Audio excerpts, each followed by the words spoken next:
Every single one of us has a hidden power, one that operates silently, shaping our choices, our confidence, and even our destiny. It's not genetics, luck, or talent. It's the voice inside your head. Right now, as you listen to these words, your mind is having a conversation with itself. And what it's saying matters far more than you might realize. Studies reveal that the average person has over 50,000 thoughts daily, and for most, 80% of those thoughts are negative. But here's the breakthrough psychology wants you to know. You are not powerless against this inner critic. Today, we'll explore how to transform self-sabotage into self-mastery by rewiring the most important dialogue of your life. Self-talk isn't just random mental chatter.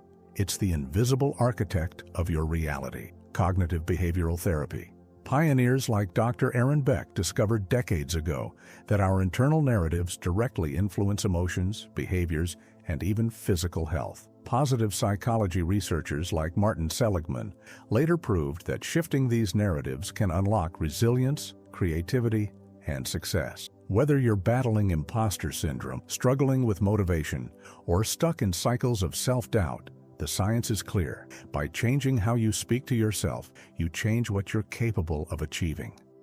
Let's break down the 4 proven strategies to reprogram your mind's operating system. Number 1.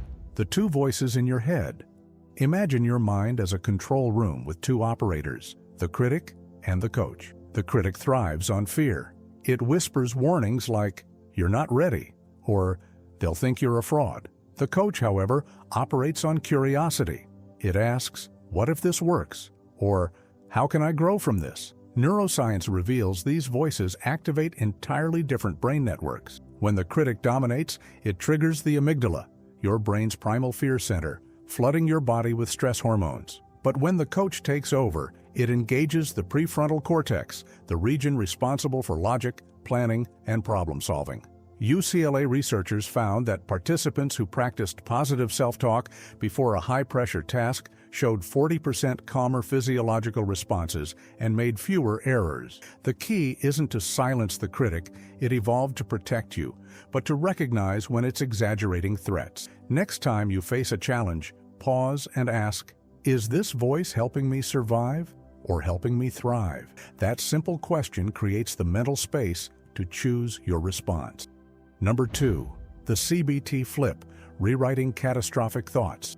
Let's take a page from cognitive behavioral therapy, the gold standard for treating anxiety and depression. CBT's core tool is cognitive restructuring, a systematic way to dismantle negative thought patterns. Here's how it works in practice. Step 1. Identify the distortion.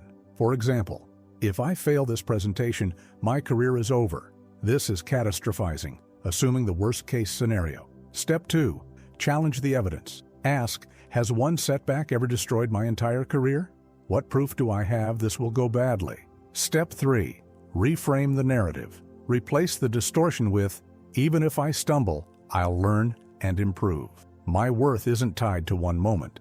A 2021 meta-analysis in JAMA Psychiatry found that just 12 weeks of CBT practice reduced negative self-talk by 62% in participants. To make this stick, try the double-check habit. Whenever stress spikes, write down the negative thought, then rewrite it with a balanced perspective. Over time, this trains your brain to default to rationality over fear. Number 3. The power of yet, how one word unlocks growth. Stanford psychologist Carol Dweck revolutionized education and psychology with her discovery of the growth mindset, the belief that abilities can be developed through effort. One linguistic tweak sits at the heart of this, the word yet.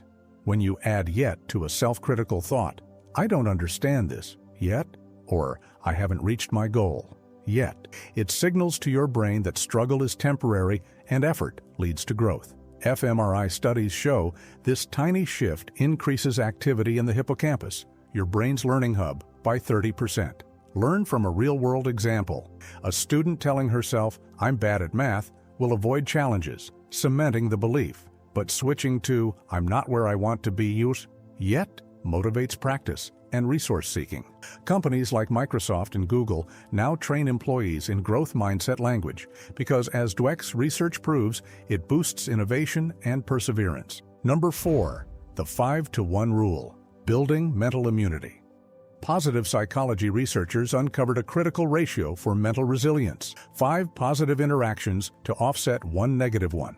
This applies to relationships and to your self-talk. For every harsh critique like, "I embarrassed myself in that meeting," counter with specific, truthful affirmations like, "I spoke up, which took courage," or "I'll handle it better next time."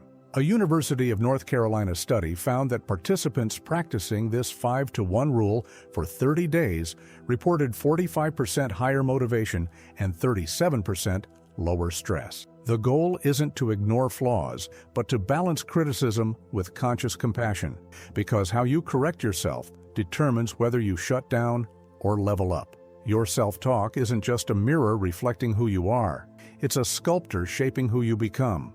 By understanding your brain's wiring, challenging distortions with CBT, embracing yet, and balancing criticism with compassion, you hold the tools to rebuild your inner world. If this resonated, hit subscribe and turn on notifications. We drop science-backed strategies every week to help you master your mindset. So start today, rewrite one thought, then another, and watch what grows from there.